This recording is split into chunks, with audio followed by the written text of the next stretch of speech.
Hello everyone. Today I will tell you about the book I read. I read in Beyaz Zambaklar Ülkesinde.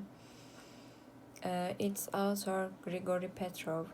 The author was born in 1868. He was a famous priest around 1900. Later he left the priest and wrote articles focusing on literary and philosophical studies. The author, who stayed in Finland for a long time, wrote his book Beyaz Zambaklar Ülkesinde. The writer died in 1925. The book describes how Finland developed in a short time when it was a small and exploited country.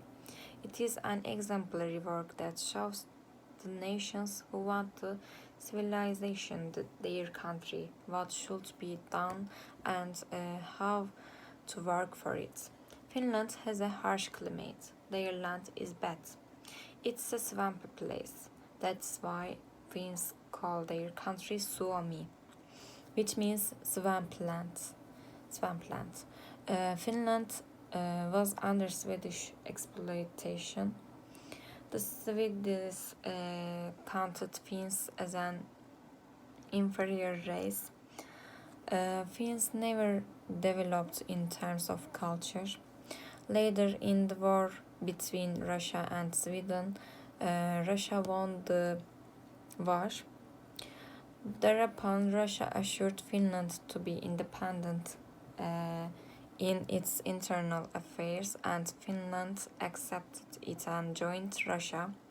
This was an important development for Finland in advancing their culture. To develop a Finnish culture, a politician and philosopher named Snellman began studies with the title of public teacher. He turned the swamp country Finland into the Beyaz Zambaklar Ülkesinde. Snellman wrote a newspaper that the danger will disappear if Finland's civilization level is higher than other countries. Snellman talked with people wherever he went and explained what could be done for the development of the country. He gathered the teachers by organizing seminars. He invited teachers to sacrifice.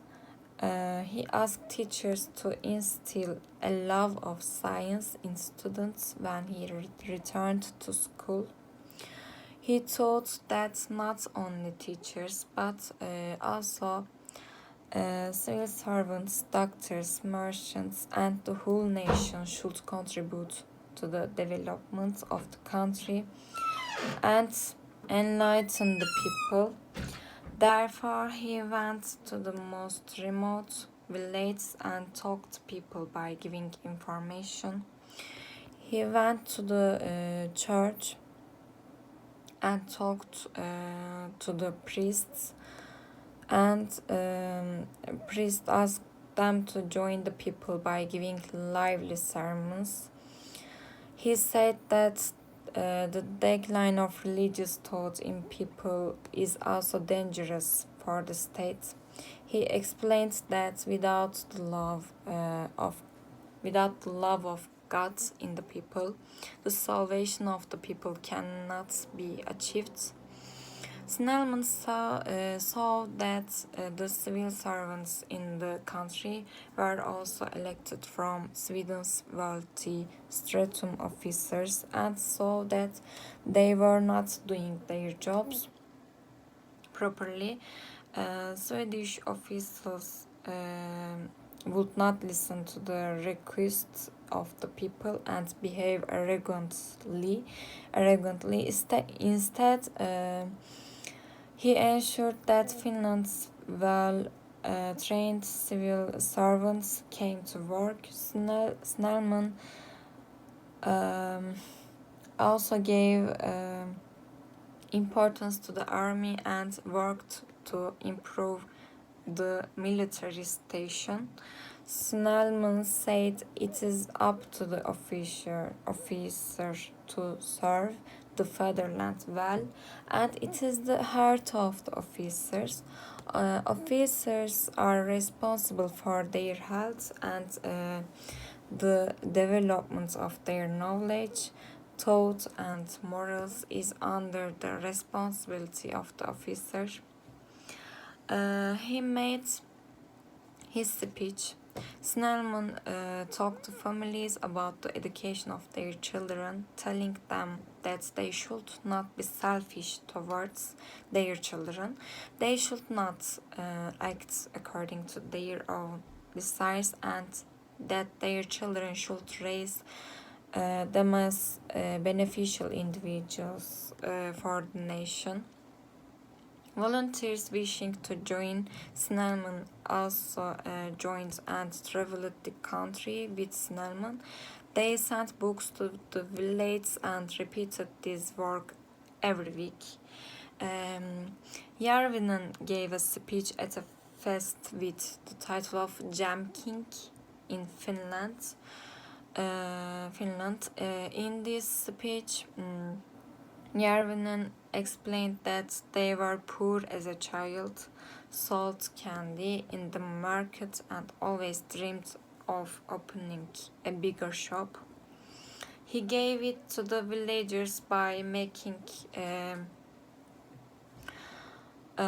syrup or collecting eggs, and bought strawberries in return. Then he started selling jams. It started to grow by making sense abroad. He likened the story of Järvinen to the Finnish nation and said Järvinen means the Finnish nation. A doctor wrote the book Bir Köy Hekiminin Notları. With the notes he has kept since he first started his study. This book of the doctor made a strong impression in literary and social circles. Everyone became interested in how the health of the nation should be protected. The state provided many doctors, clothes, and a warm home to take care of the health of the people in the village. Employee rates started to increase in these villages where basic needs are met. One day when this doctor died, there was a great sadness in the country. The youngest ones in the village were selected and sent to the doctor's funeral. One of the young people came to the doctor's grave and gave a speech. The young boy said that the doctor left beautiful marks on the nation and that he established the throne in the hearts of people with his mind, intelligence, and knowledge without spilling blood, occupying land like great warriors for his homeland. He said that people adopted the thoughts and works of the doctor enough to have his statue erected. Snellman is sensitive to his country and gives seminars all over the country. Snellman acts fairly and appeals to the poor and rich, continues his work for the benefit of the society, pioneers the developments of the country by leading, and raises the awareness of the people to modernize it. What drew my most attention was that Yarvan'ın the Gem King struggled to raise his status and achieve his dreams while he was poor. It was one of the topics that attracted my interest to be an example to the Finnish nation with its own story and to show that the Finnish nation can rise if they are united. Another thing that struck and saddened me was that the doctor wrote a book by calling on the society to improve the station of the people in the village. And when the doctor died, the people called him immortal. The end of the book satisfied me. Because when Finland was a country of exploitation, they now gained their independence and progressed civilization in their country by working under the leadership of Snellman to develop their culture. This book taught me to think and act as a society, not individually. He taught us that when we act as a society, we can lead a healthy and prosperous life as a nation.